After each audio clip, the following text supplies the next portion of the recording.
Почитувани гледачи, добро вечер, четврток, 18:30 време за Арена. Се надевам ќе бидеме и денес интересни, ќе разговараме за фудбал, тој не е некак така вообичаена тема, или која е некако затеши по другиве спортови, осим овие, нели сега во моментот што се зимските, и тенисот, можеби се друго е на некоја мртвило. Меѓутоа што се однесува до тенисерите и до скијачите, тешко се доаѓа до нив, со оглед на тоа што сред сезона се одат на надпревари, тренинзи и така натаму, и ние ќе се држиме до ново усталена шема, која што никако не може да промаши, што се вели како тема, тоа е фудбалот. Иако е пауза, тренинзите, подготовките на клубовите веќе почна, некои се во Анталија, некои не се селат таму кај што е потопло да може да ги спроведат своите програми. Ќе поразговараме за тоа кој тим, дали се засилиле, како се засилиле, каква фудбалска пролет не очекува, како е во другиве земји околу фудбалот, што се случува со нашиот фудбал и така натаму. За таа цел, за да не бидам само јас дежурен виновник за тоа што велам дека фудбалот ни е се уште слаб и барем за сега не гледам нешто дека се подобрува, меѓутоа дали сега е тоа моје мислење. Ќе поразговарам со мојот вечерашен гостин, неко тренер, пронашен фудбалер Борче Христов, кој што исто така и во онаа комисија за лиценцирање на тренери, како ми каже Борче, инструктор од Центар за едукација. Тренер во Центарот за едукација, добро вечер, ќе ми прости што него кажав ова како што треба, бидејќи и многу асоцијации, невладени и подвладени организации така не научи во држава, па сега и ова некако ми доаѓа. Така вишак. Кажи ми, прво, како се снаоѓаш во оваа ситуација сега, беше во Азербејџан, беше во Евромилк, сега си слободен уметник, што би се рекло, барем во овој моментов, освен она функција што ќе држиш во Центарот за едукација, така? Да. Како го доживуваш се ова сега примерие? Чекаш да почне првенство, имаш ли понуди и така натаму? Ајде, додиме поред. Добро вечер прво. До гледачите, поздрав до гледачите на телевизија Сонце. Па добро, како секој тренер, така и јас. Нашата тренерска работа е специфична работа, не е работа која што е секојдневна. Така да имаме, некогаш сме со доста ангажмани, некогаш имаме време за одмор. Све зависи од резултатите, како ќе ги постигнеме, како ќе напредуваме и така натака. Меѓутоа, за све си има свое. Добро и кога работите, меѓутоа добро и кога ќе одморите малце. Па, додуша, ваша работа е многу стресна, што се вели, па, и потребна е време. Да, токму така, нашата работа е стресна, зависиш од резултати, зависиш од играчи, од жива материја, кои што дали ќе дадат резултат, дали нема да дадат резултат. И раководството притискаат. Па, нормално, секој од раководството си сакаат резултати, и тоа е нормална работа и сегдека е тоа така, не е само кај нас. Меѓутоа, некогаш е добро да направите пауза, да ги средите мислите, да се одморите, малце психички да се подигнете. Така. Борче, ти беше гостин во оваа емисија некаде пред 3-4 години, ако паметам. Да. Добро, беше ли тогаш во Азербејџан или не беше? Тачно така, бев тогаш во Азербејџан. Бевме гости баш тука пред 4 години. Нешто на пауза бевте тогаш? Така, бев на пауза и бев гостин на вашата емисија. Така. Па од тогаш до сега што се смени во македонскиот фудбал? Има ли нешто смени се? Па добро, македонскиот фудбал е на едно не високо ниво, да кажем, но на едно ниво кое што е незадоволително според мене, кое што мора да се подигне нивото. Сега сигурно многу фактори влијаат тука за подигнување на нивото. Време треба и други работи кои што се поврзани не само од спортскиот аспект, него и од финансиски аспект и така натаму. Така, а времето е нешто што па најмалку го имаме. Ако сакаме барем малку да биде задоволен овој народ, овие љубители на фудбалот што се во Македонија, сите сакаме брзи промени, нели нагло искрчување на Македонија. Так. Меѓутоа, дали ова 162, некој вели не, ја вика 164, пошто сме на делба, не на тоа место. Дали е она реалната слика на квалитетот на македонскиот фудбал? Па мислам дека треба да бидеме на повисоко ниво, треба да бидеме на повисоко место. Меѓутоа, таа ранглиста, УЕФА ранглиста се бодува според последните 5 години или не знам точно како е, меѓутоа факт е дека во последните 5 години ние немаме добри резултати и факт е дека се наоѓаме на тоа место кај што се наоѓаме. Се надевам дека ќе се сменат работите, дека веќе ќе почнеме да даваме и резултат, ќе почнат и нашата репрезентација, пред се репрезентацијата која што е најбитна за рейтингот на нашата федерација на фудбалот и се надевам дека ќе дојдат подобри денови, дека ќе дојдат подобри резултати. Боча, кога се договоравме пред емисијава, начнавме неколку теми на кои што би сакал да разговараме вечерва, значи, ајде, фудбалот е фудбал, се играло, се игра и ќе се игра и после настави. Сакав првата тема, која што сакам да ја абсолвираме, може би, на некој начин, на кратко, бидејќи за еден час, колку што трае емисија, не може да се направи тоа. Така, фудбалот е. Да, реков, да биде каква фудбалска пролет можеме да очекуваме. Значи, следејќи ти, колку беше во Евромилк една година, полусезона, сезона, скоро колку беше? не бев цела година, Ето, значи... Значи имаш доволно, доволно си обсервирал да видиш каква ни е лигата, прва, втора лига и така натаму, и да можеш да дадеш една кратка анализа што можеме да очекуваме, макар од првата лига во оваа полусезона. Па добро, јас можам да кажам дека последниве години и пол сум веќе тука вратен во Македонија. Последната работа ми беше во Евромилк и нормално ги пратам фудбалот во Македонија, ги пратам активностите што се во нашата лига. Што можеме да очекуваме? Па, мислам дека нешто по-драстично да имаме промена од есенскиот дел нема да имаме промена. Се надевам дека и очекувам од Вардар и од Шкендија да бидат тие носители кои што се и сега носители во моментот на првата лига и на фудбалот во Македонија.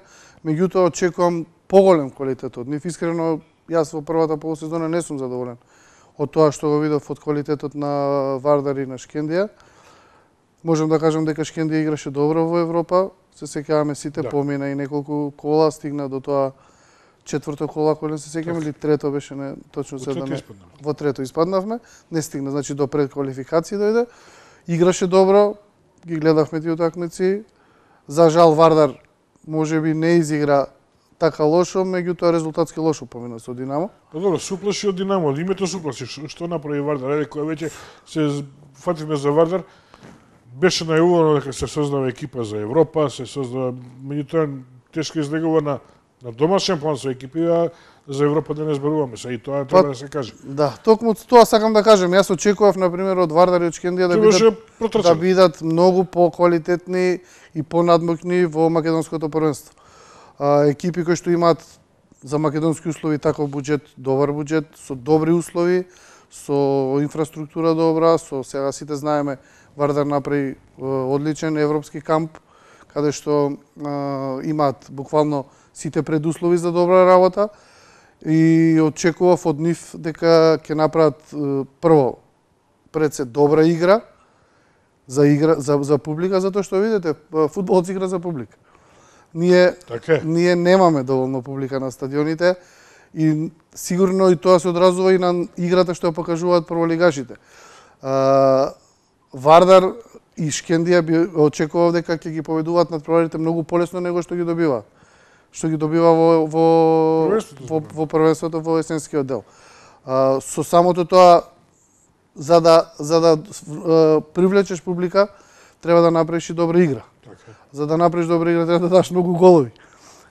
И сето тоа едно со друго поврзано, да играш офанзивно, да играш многу со посетна топка, да играш со пресинг. Значи тој модерен фудбал. И атрактивно малку да види. Модерен фудбал така, да. Па очекува и дриблинг да види. Да се видат, да, фудбалски потези повеќе. Меѓутоа искрено јас тоа не го видов во есенскиот дел. Се надевам дека во втората полусезона и Вардар и Шкендија ќе го направат тоа, односно ќе бидат доминантни над другите екипи, затоа што реално они се во тој план во голема предност и не све друго што нема да биде така ќе биде минус, нема да биде позитивно. Ајде вака хипотетички да те прашам, значи не е поврзано, можеш и да не ми одговориш. Добро. Велиш дека на почетокот рече дека вас како тренери ве држат резултатите. Да. Ако имате резултати, имате и ангажман, ако не, фала, пријатно, дај друго дете што се. Така. Народски кажемо не. Вардар има, за Вардар, пошто предпоставувам дека повеќе вардарци не гледаат и така натаму, а и Шкендија некај, значи не е видно. Шкендија може би и прави измени на тренерската позиција. Вардар се уште е со исти стручен штаб и така натаму, а од нема резултати, зашто и самиот рече да се биде веќе шампион во Македонија со таков буџет и такви услови не е предизвик. Може би неблагодарно, меѓутоа јас секој сум отворен и ќе прашам. Дали не е време да го смени тренерот Вардар? Па добро. Гоце Седловски ми е пријател, и мене, и на сите нас, мислам, без доглед, легенда на македонскиот фудбал и се е тоа во ред, меѓутоа не мора да значи ако си легенда дека си добар тренер. Видете, вие кажавте и јас кажав исто на почетокот дека резултатите го држат тренерот и резултатите го менјаат тренерот. Многу е битно, значи според мене, која е стратегијата на фудбалски клуб Вардар. Значи што они сакаат да видат за одреден временски период. Дали сакаат да го видат Вардар за одреден временски период со да биде само шампион на Македонија, дали сакаат за одреден временски период да стигнат до некоја група, дали во Лига на шампиони, дали во Лига Европа. Која е целта? Значи, врз основу тоа, ние можеме тука да разговараме сега дали е потребна смена на тренерот или не е потребна смена на тренерот. Тоа сигурно фудбалски клуб Вардар и управата го знаат најдобро. Меѓутоа, ние гледајќи вака од страна, според мене фудбалски, ја очекувам дека Вардар мора да игра многу поквалитетен фудбал. Фудбал кој што ќе донесе публика, ќе донесе пред се убавина, ќе донесе многу голови, ќе донесе многу убави фудбалски потези, ќе донесе модерен фудбал. А со самото тоа, ако се наметнува таков стил на игра и таква работа, тренерска работа, односно тренажен процес, резултатите ќе си дојдат. Дали ќе дојдат за 2 месеца, 3 месеци, за година дена, резултатите ќе дојдат. И со самото тоа ќе се појават и фудбалери кои што ќе го дигнат нивото, и своето ниво, и нивото на клубот, и нивото на фудбалот во Македонија. Мислам дека ние сме се уште далеко од еден Динамо, што го кажавме пред малце, затоа што нивната цел и нивната филозофија е сасвим јасна и видлива. Они имаат цел да вадат играчи, да продаваат играчи, работат максимално добро во школата, работат во школата под една програма која што е модифицирана на тој начин да сите работат за вадење на правење на фудбалери кои што се продаваат.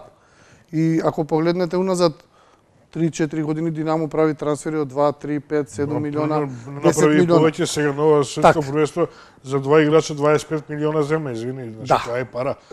Сега повторно тоа е пак некоја друга, ние се влегуваме во друга проблематика.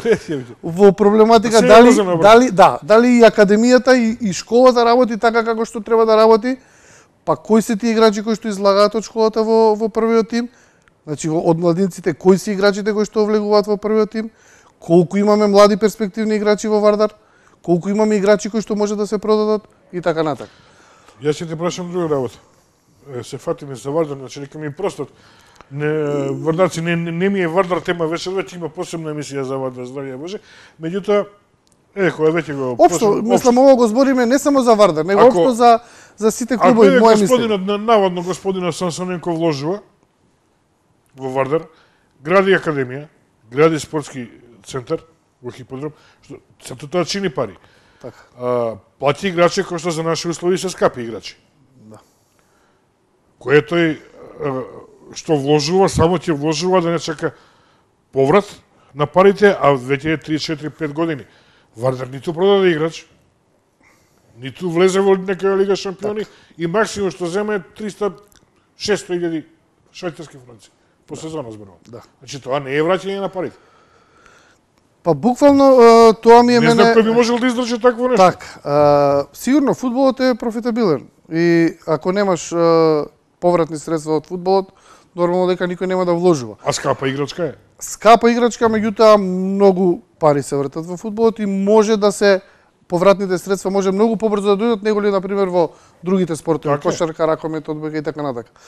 Меѓутоа факт е дека во младите фудбалери и младите играчи кои што се на пример во кажавме Вардар, можеме да кажеме и Шкендија, мада Шкендија веќе има играчи кои што повеќе можат да се продадат и да се направат некои финансиски средства. Значи има играчи кои што Па да, има и од младите и играчи млади кои што допрва доаѓаат и кои што допрва ќе се појават во за 6 месеци, година и така натака.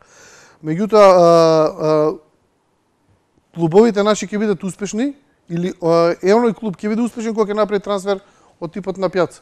Јас така го гледам фудбалот. Значи нашиот голема пара. Па ама ние треба да се бориме кон тоа. Треба да стремиме кон тоа, да стигнеме. Ние не можеме за 500.000 евра да продадеме играч. Значи треба да менјаме нешто. Дали во процесот, тренажниот процес, дали во на инфраструктурата веќе полека еве Вардар ја средува, Шкендија веќе полека средува. Ајде вака да поврземе работата. Ти пред година и пол се врати до Азербејџан. Да. 5 години, 5 и пол, скоро години беше таму. Каква е ситуацијата во Азербејџан? Продаваат ли они играчи? Па продаваат. Они да ви кажам една работа сега. Јас кога дојдов, значи дојдов 2008-2009. И денешниот Азербејџан е голема разлика. Значи голема разлика од типот на клубовите, голема разлика од типот на репрезентацијата, затоа што тогаш во тоа време репрезентацијата им беше многу слаба. Сега е, мислам дека респектабилно највише, никој не може да биде сигурен дека ќе победи. Во овој квалификацијски циклус има 7 бода и игра добро. Клубовите се последните 4 години, мислам дека секоја година 1 до 2 клуба играат во Лига Европа во групи. Што значи поминуваат 4 кола и влегуваат во групи.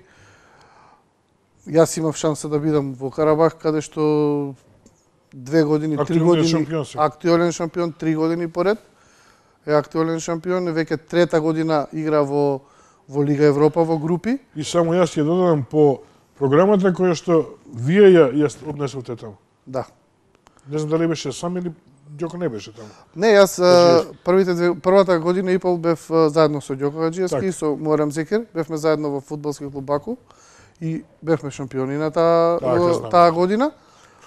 После година дена добив понуда од Карабах и јас отидов во Карабах, работев 2 години со првиот тим и баш тоа што го кажавте, значи работат до ден денес они работат под мој тренажен процес. Да, јас сега нескромно да се фалиме, меѓутоа ја работам по велат пред фактите и боговите молчат, ако е таа програма, таа е. Тачно. Ја направи Борче Христо, поверете сега, направите подобро. Знаете како, јас имав среќа да бидам во таа прва генерација на пролиценца, каде што имавме инструктори доаѓаа од Шпанија, посебно од Барцелона.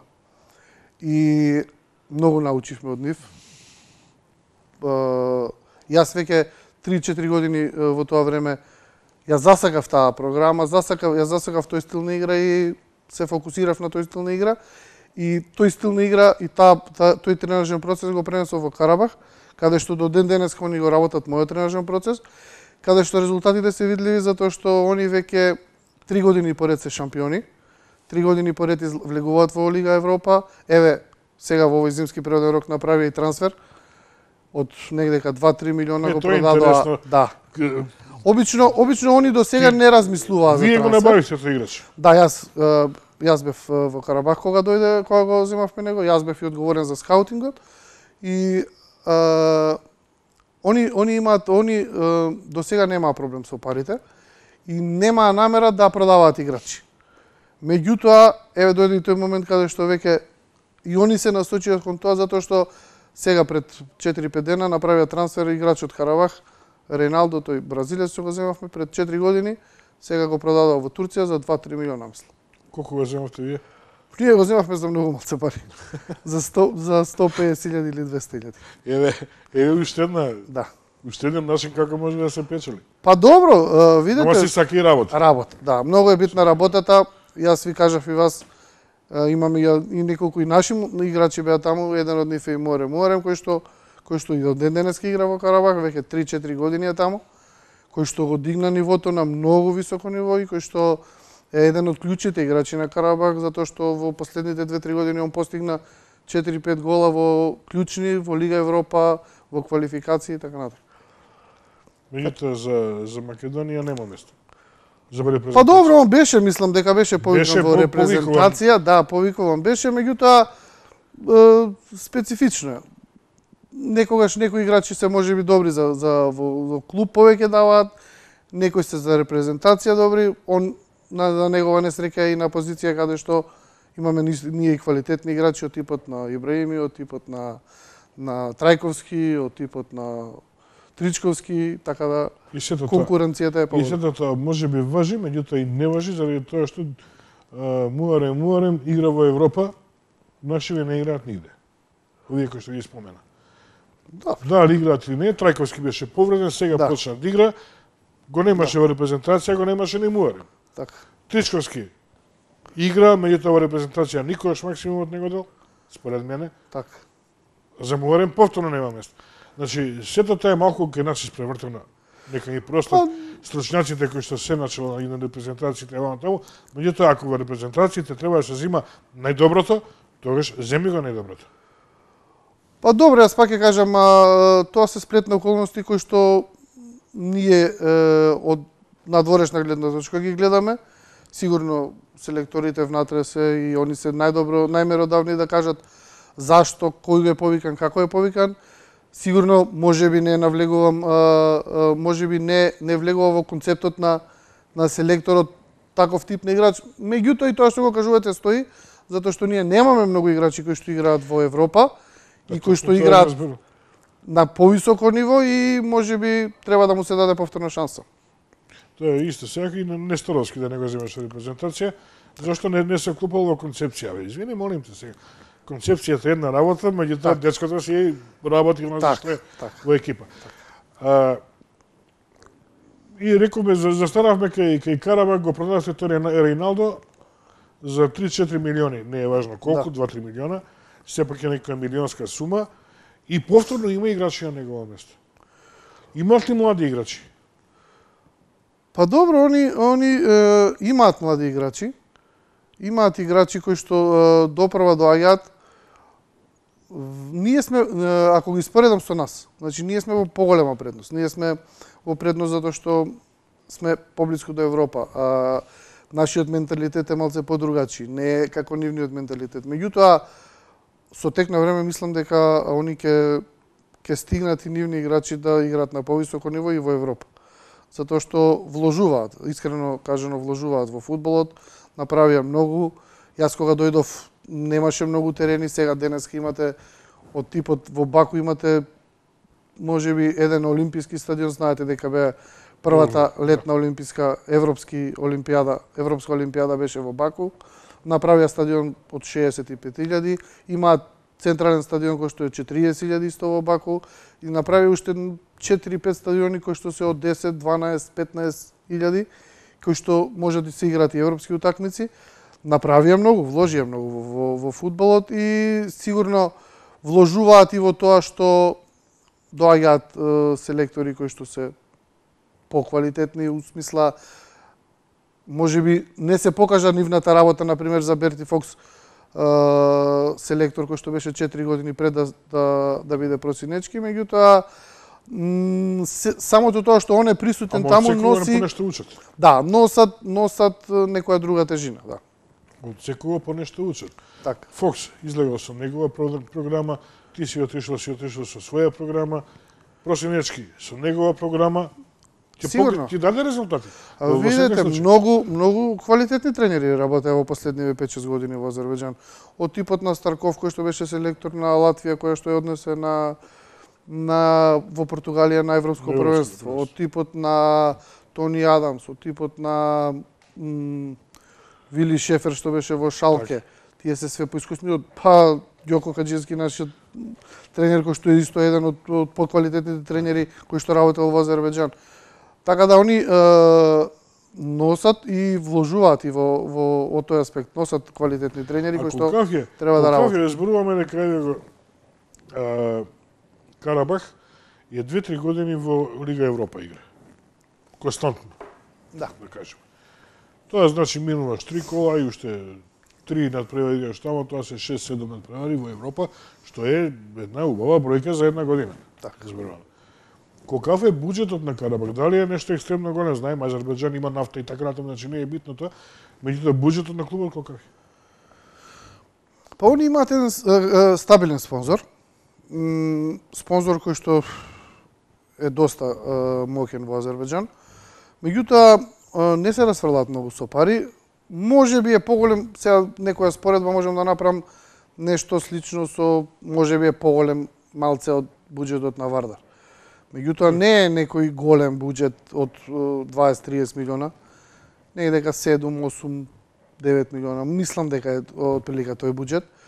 И меѓутоа они направија предуслови за квалитетна работа, направија одлична база, направија стадион, направија помошни терени. И домаќински работа со парите.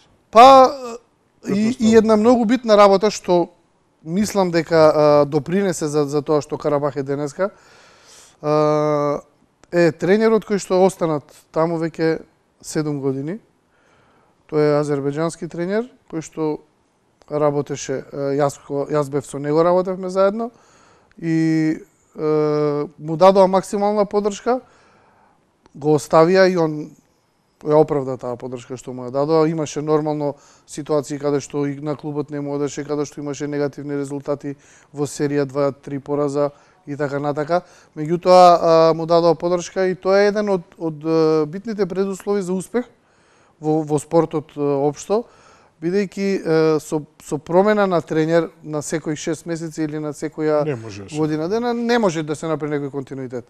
Верувајте ми дека тогаш само ќе се залажуваме дека ќе направиме нешто повеќе. Се бара трпение, се треба време и работа.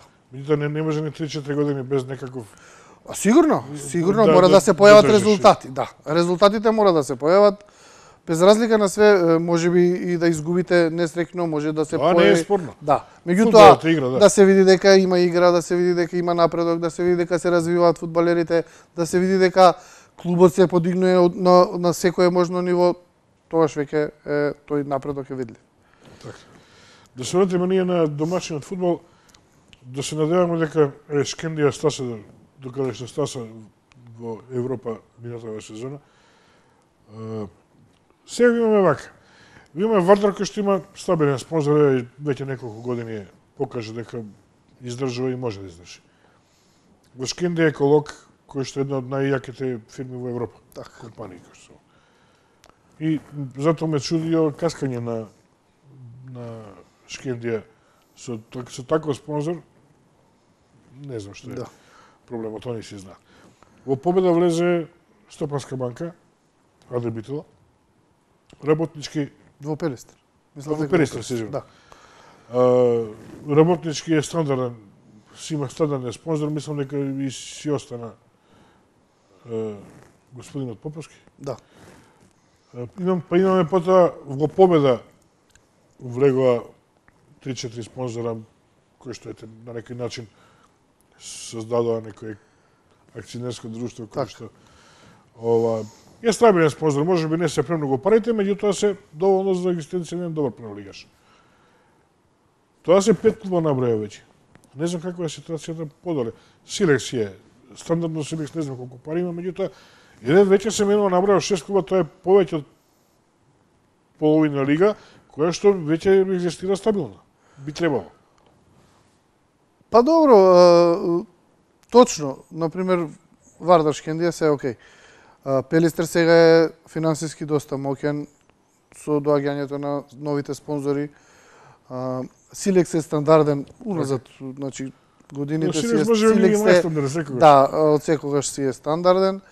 Во Победа се случува сега нешто. Меѓутоа, јас мислам дека тоа е недоволно.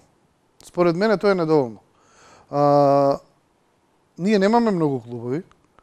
Ние немаме многу можност да клубовите функционираат, односно немаме ние многу фирми во Македонија кои што не се вклучени во спортот, а треба да бидат вклучени во спортот.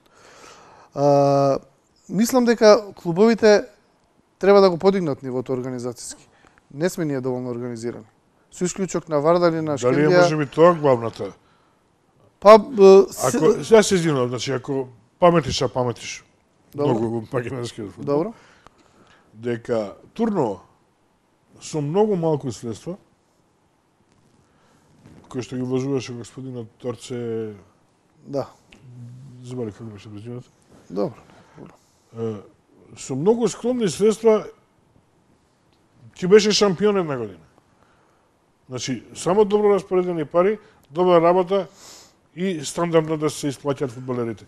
Може би е тоа и клучот на успехот. Добра организација само. Видете. Пари треба, без збор. Да. Тоа се инстант резултати за мене. Значи, ние сега збориме за нешто подолготрајно. Ние збориме за нешто во континуитет. Клубови се појавуваат. Секоја година или за 2-3 години ќе се појави клуб кој што ќе изигра една сезона или 2 сезони и потоа ќе го снема. Еве денеска каде е турнирот. Значи, пак не е тоа што треба да биде. Ние збориме за клубови кои што во наредните 10-15 години ќе бидат стабилни, ќе работат правилно, ќе работат по некоја програма, ќе работат под некоја стратегија, со некоја цел, која што ќе биде во континуитет, ќе дава резултати. Нас тоа ни треба. Инстант клубови или инстант резултати се појавуваат и тие брзо доаѓаат, уште побрзо згаснуваат. Победа, знаеме дека и Победа беше пред неколку години шампион, па сега дојде 2 години да игра во втора лига и така натака. Победа беше казнета. Да, беше казнета, меѓутоа и другите клубови не се во континуитет, не работат правилно во континуитет. Ние сакаме да имаме резултати, меѓутоа ние мора да имаме и континуирана работа. Дали ме разбирате? Сакам да кажам дека со моментално финансирање не добиваме ние многу. Ние можеби ќе добиеме второ место, трето место ќе изиграш, меѓутоа немаме ние во континуитет да направиме резултат, па да излеземе во Европа, па да направиме таму резултат. Веќе таму се резултатите. Ако гледаме фудбалски се резултатите во Европа. Тоа рекол дека не е репер на нашава лига. Па да, не е репер. За клубови со буџет, јас не знам колку е точно буџетот во Вардар и во Шкендија, меѓутоа се претпоставувам дека е милионски. Значи со 500, 600, 700 и никој не може да. И да во Европа со таков буџет. А вериш дека и Карабах нема поголем буџет. Па Динамо, Букурешт или така натаму, и тие немаа поголеми буџети. Јас сеќавам кога беше Динамо Букурешт во Европа, тоа се случуваше пред 2-3 години, имаше 6 милиони евра буџет. Да. Значи не беше нешто енормно. Така. Не е Манчестер Юнајтед со милијарда. Мора. Значи, меѓутоа, добро слушам, нашата работа е таква да слушаме, нели? Спомена, нема добро континуирана работа. Да. Дали е тоа основниот фактор? За мене да. За мене да. Почнувајќи од академиите, почнувајќи од младите играчи,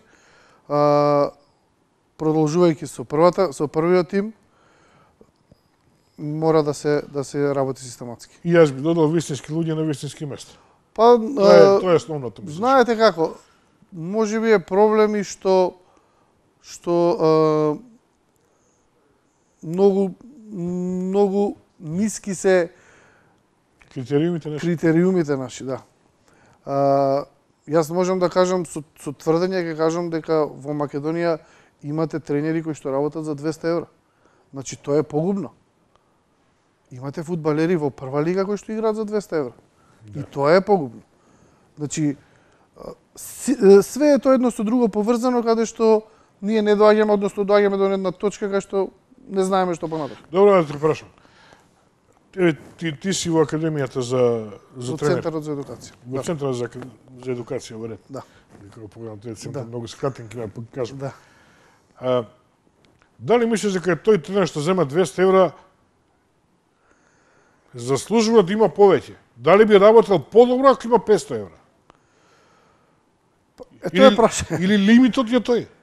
Што може се сложил да работи за 200 евра, веројатно? Па не, сега и од друга страна, ако погледнете, можеме да поставиме вака. Дали па управите бараат такви тренери кои што ќе работат за 200 евра? Па сето тоа го зборуваме. Значи, дали они немаат повеќе пари да вложат во тренер или во, не знам, во играчи кои што ќе ги плати повеќе и ќе направи поголем резултат? Сега прашањето е тука исто.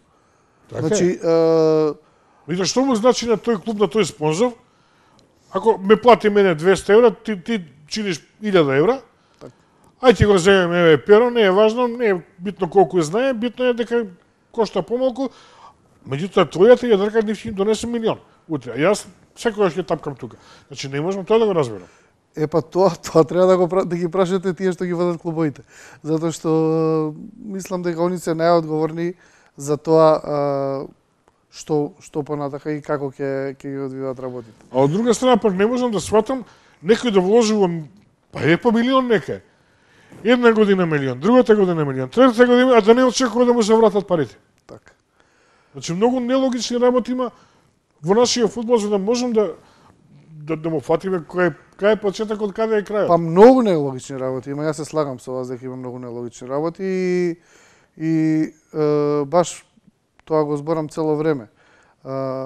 Управата треба да има цел, треба да знае јасно што сака и да се стреми кон тоа. Најверојатно немаме ние такви проекти и идеи да ние долгорочно работиме и затоа работиме краткорочно со помалце финансиски вложувања да стигнеме до некој инстант резултат. Ја така го гледам тоа. Другачи немам одговор на тоа зашто ние на пример не ствараме или немаме клуб кој што ќе направи играч кој што ќе го продадеме, ете не мора да го продадеме како Динамо, нека го продадеме 1 милион. Така де? 1 милион да го продадеме. Меѓутоа, за да го направиме тој играч за 1 милион, ние треба да вложиме максимално во него све. Од едукација, од тренежен процес, од мониторинг 24 сата, од многу работи, за да ние го направиме на ниво каде што ќе игра многу подобро. И кај што ќе биде баран од клубовите. Ние имаме исто друг момент. Нашите играчи од македонско првенство идат надвор и за 6 месеци се враќаат назад. Значи, тоа е проблемот. Они не може да се навикнат на начинот на работа во поголемите клубови. И многу малце ние имаме играчи кои што од македонско првенство ќе отиде и ќе направи трансфер уште поголем и поголем. И тука е прашањето, значи, дали ние недоволно работиме со играчите, дали ние не ги третираме онака како што ги третираат во Европа, дали играчите не се однесуваат така како што треба да се однесуваат. Значи, многу прашања се тука. Мене ми изгледа работава дека имаме пред се. Ако почнеме, значи, се ова што го говориме до сега јас и ти, излегува следно. Значи, имаме неамбициозни финансиери, кои што ангажираат неамбициозни управи, овие земаат неамбициозни тренери, а тренерите создаваат неамбициозни млади играчи. Ако е тоа така, а така изгледа, пошто, еве гледам, 15 години ние немаме искочено во Европа. Саглам. Ако е тоа така, дај да не се лажеме, тој дека имаме некако фудбал професионален, па зошто не е репрезентацијата 160, па зошто овој испаднал во прво коло, зошто сме во второ коло. Да. Дај да исклучиме и да кажеме, да, ќе си играме фудбал колку за наши потреби и не очекувајте ништо. Пофер е тоа него да се лажеме. Барем може би да, може би сте управо. Нако се лака да сублимиравме на ситуација. Како дај може да не се управо. Да, испаѓа дека вие сте управо, затоа што Сите тие работи што ги набројавте се тачни. Значи, ако ние немаме... А не би сакал да бидат искрена, ти кажам. Ни ја не би сакал, и сигурно и никој не би сакал во Македонија. Меѓутоа, па од друга страна, јас имам една да не кажам сега реченица што стално ја кажувам, фудбалот е огледало на државата. Така е. И обратно. Каква е државата, таков е фудбалот. Може би од тука потекнуваат многу. Може би и тоа, меѓутоа се согласен дека не е потребен закон за спорт кој што ќе ги ослободи компаниите од данок. Сето тоа стои, меѓутоа сето тоа е една пропратна работа и олеснување за напредок на фудбалот. Меѓутоа, од друга страна, пример, сега ги имаме со некој кој што вложува милиони, кога нема таков закон. Да. Значи, не му е проблем. Кога би се донесел еден таков закон, значи, вклучително и еколог, па порано, нели, и сите овие што вложува во фудбалот, кои да се, сега, нека не ми замерат, не знам кој е каде. Имавме еден Трифон Косовски кој што стана шампион при еден таков закон, при немање на таков закон. Па може би проблем е тоа што ние немаме големи фирми кои што стоат во клубовите. Освен тоа што го кажавте Самсоненко и еколог, да. Во другите клубови, еве да кажеме и можеби Силекс, кај што стои така. Гигантот Силекс. А што ќе добиеме ако биде донесен таков закон? Кој ќе влезе? Пак никој нема да влезе. Па не знам, може би треба. Има една приказка што ја слушнав јас во Азербејџан кога бев. Може би е вистинита, може би не, меѓутоа може би ја кажавме, еднаш сум ја кажал. Он има исто се одвоја од СССР, односно Русија тогашна, во истиот период и има турбулентни периоди во тие години, 3-4 години, каде што по раскажување од луѓето таму што ми кажувале дека било многу тешко за живот, дека немало пари, дека они биле цело време под СССР, под Русија, под Москва и така натака. И кога се осамосталиле, они првите 3-4 години имале проблеми. Имале внатрешни проблеми, убиства, разни ситни мафијаши и така натака и така натака. И што се случило? Претседателот застанал, кој што е стариот претседател, тој почина Хајдар Алиев, застанал и излегол на телевизија и кажал од денеска ја ќе бидам најголемиот мафијаш и почнал да ги средува сите. Во спортот што направил? Во спортот направил, ги собрал сите највлијателни фирми во Азербејџан. И им рекол, ти мора да земеш клуб. Кој клуб ќе го земеш? Ти кој клуб ќе го земеш, ти кој клуб ќе го земеш. И во тој период почна во Азербејџан да се појавуваат 2000, не знам која, 7, 6, 7, 8, почнале да се појавуваат сите мокни спонзори, мокни фирми, биле влезени во клубовите. И веќе почнале меѓу себе да се такмичат и веќе тука од 2005-2006 почнува прогресот на азербејџанскиот фудбал. И сега денес како ќе видите, они имаат мокни фирми, сите мокни фирми во Азербејџан се стојат во позади клубовите.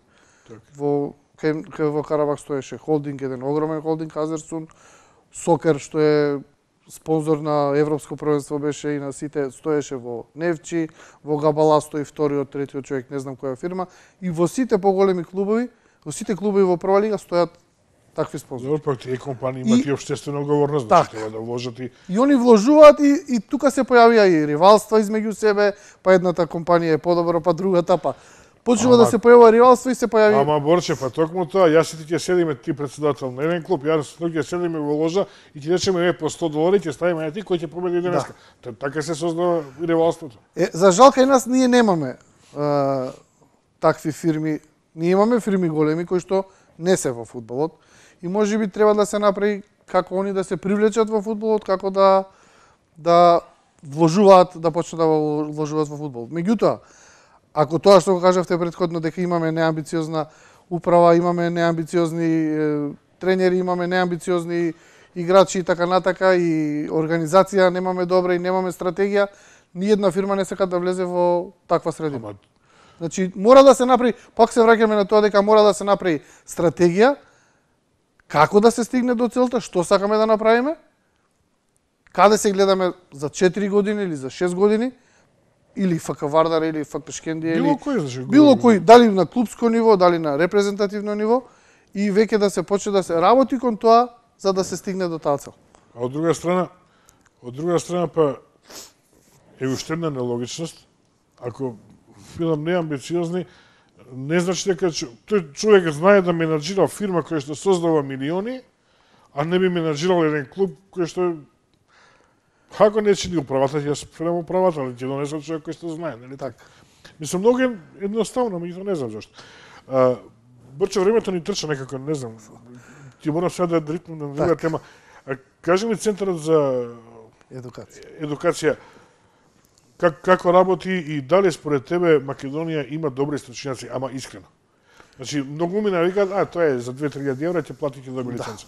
Такви муабети има. Многу муабети има. Тако и затоа го прашам ова, еве и убаво што се погоди да бидеш во тој центар. Ние сега правиме 15 години од постоење на Центарот за едукација. Мислам дека и сега ќе има се органира семинар во брзо време каде што ќе бидат повикани сите тренери и ќе имаме и гости од странство на тој семинар. 15 години функционира Центарот за едукација. Многу тренери, значи сите тренери кои што работат во Македонија се излезени од Центарот за едукација. И точно е тоа дека има и такви муабети и вакви муабети, како што за секогаш имаме, секогаш има такви муабети. Меѓутоа, јас ќе кажам следното. Ние како Центар за едукација работиме по програма на УЕФА, која што е модифицирана и која што се работи во сите земји членки на УЕФА и ги едуцираме нашите тренери под програмата на УЕФА. Според мене, погрешно е сваќањето дека тренерите ќе добијат лиценца и веќе не треба да се едуцираат. Значи, тие семинари што се одржат и тие едукативни предавања што ги има и практични, и теоретски, и од предавачи од надвор, предавачи од Македонија, му овозможуваат на македонскиот тренер, на нашиот тренер да ги отвори видиците.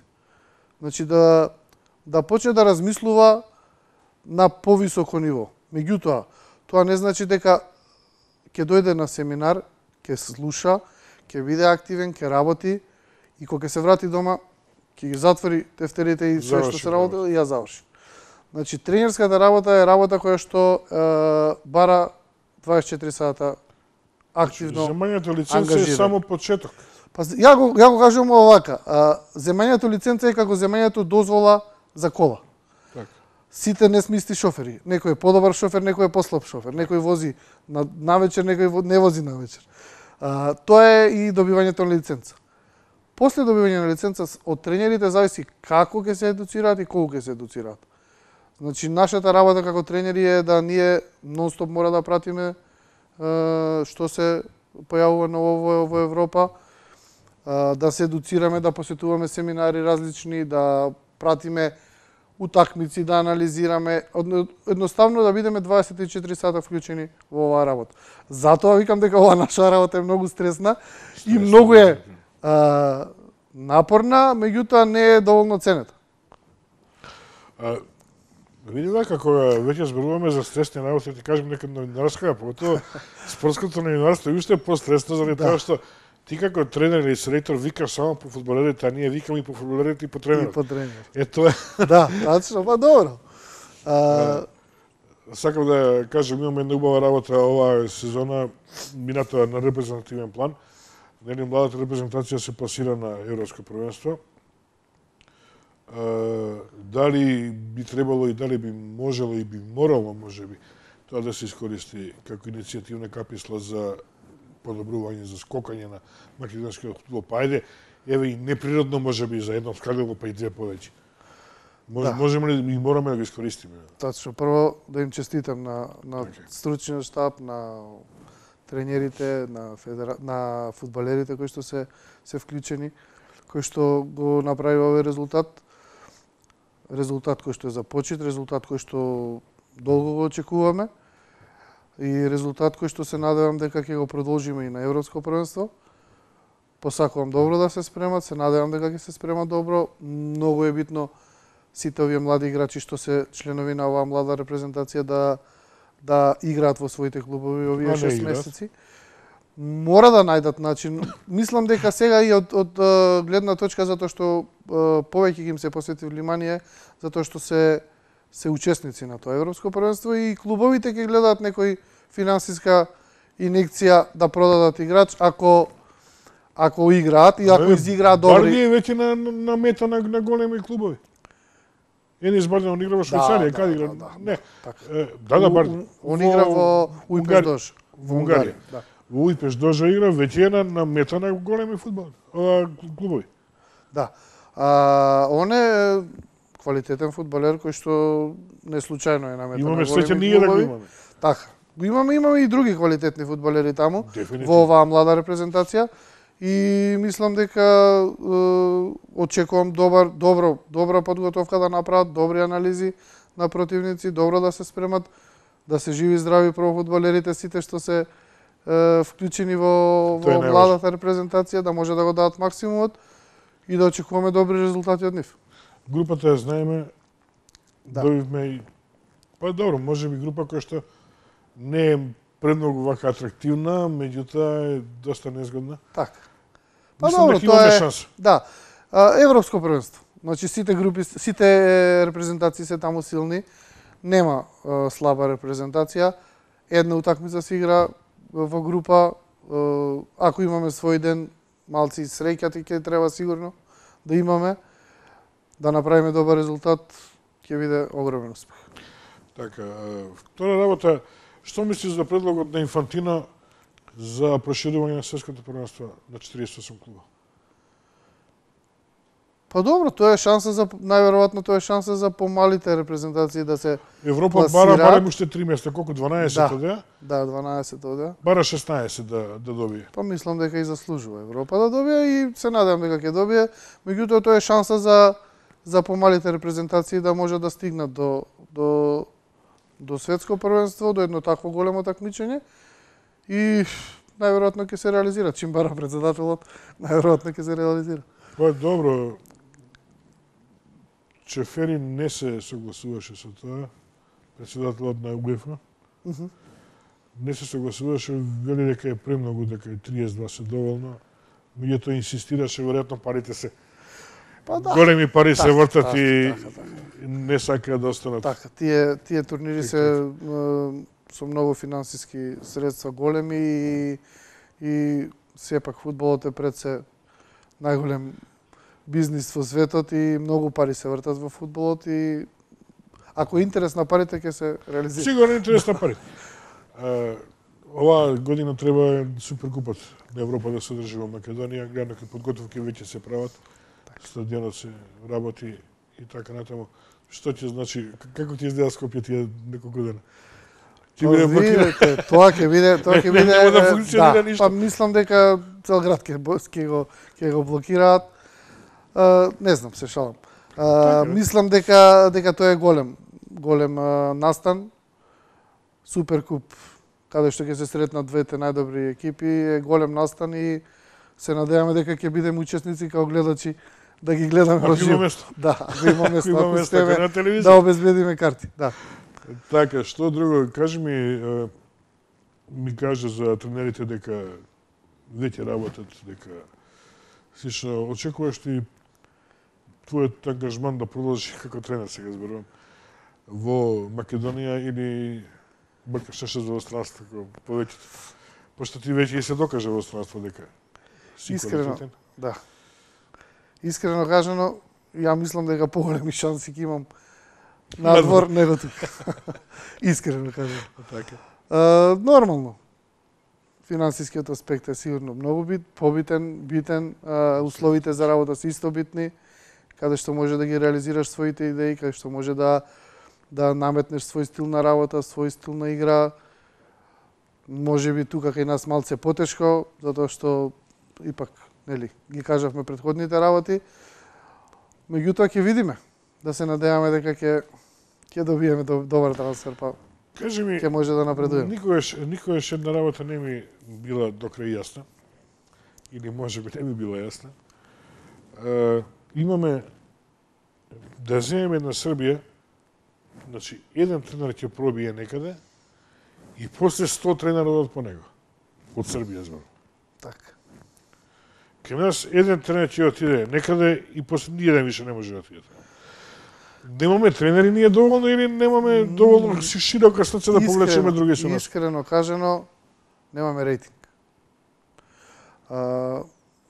Еве сега знаеме Ѓоко Хаџиевски нели е во Саудис, не, во Емиратите. Емиратите. Да, он со него е и Горас Михајлос и Коке Аврамовски.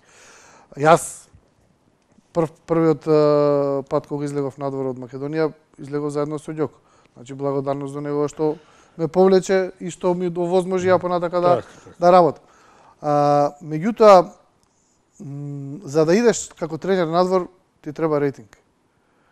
Значи, Србија е точно така, меѓутоа, Србија е во моментов светски првак во U20. Учествувала на секоја, ретко кога не учествува на европско или на светско првенство. Играчите нивни играат на високо ниво, имаме значи многу играчи кои што играат на високо ниво. И сето тоа си носи рейтинг и сето тоа си носи можност за надвор. Надвор, нашите стручњаци многу е тешко да излезете надвор, верувајте ми, за да излезеш како тренер, македонски тренер надвор, да те ангажираат, треба да си стварно квалитетен. Стварно квалитетен, да знаеш можеби 5 пати повеќе од еден холандски, германски, шпански тренер. Сега е тренд, шпанците се тренд и секдека ги има, меѓутоа они имаат голема предност што се шпанци што работат на такво ниво. И само и тоа е. Па добро, сигурно имаат Шегата на страна им сум се квалитетни. Квалитетни тренери секдека има, мислам они мора да имаат квалитетни тренери, меѓутоа многу и покрај тие квалитетни тренери, многу неквалитетни тренери со послаб квалитет, само затоа што се шпанци или холанѓани, они поминуваат. За разлика, кога ќе кажеш доаѓаш од Македонија и е многу тешко да поминеш. Сега друга работа има. Ние, како македонец, да ве ангажираат вас во странство, како тренер. За вас важат други услови, за шпанецот и за германецот и за холанѓанецот важат други услови. Шпанецот доаѓа со 5 души стручен штаб, а вие се договарате и не ви даваат можност да се договарате да донесете своји луѓе. И тоа е тоа што ние послаб малце го знаат овој податок нашите луѓе, затоа што никој не бил и не знае. Сме биле тренери наши кои што работеле во странство. И ете се, Чеде Јаневски горе, и Ѓоре Јовановски работел, и не знам, Цапар, Драги Ханатларовски, и она исто. А меѓутоа многу нашиот рейтинг не дозволува да ти разговараш на некој повисоко ниво. Па Борче, времето не отиде, јас ќе мора да завршим емисијава, ние зборуваме, вие преземајте нешто. Значи, вие сте директно во струката, таму, наше е да, вака, наши гледачи да им објаснуваме, да им покажуваме, да се расправаме со луѓе, ако треба, ако не треба, како телевизија, и да се надеваме дека барем нешто од ова што го зборуваме, некој ќе го слушне и ќе почне да го применува онака како што треба. Така.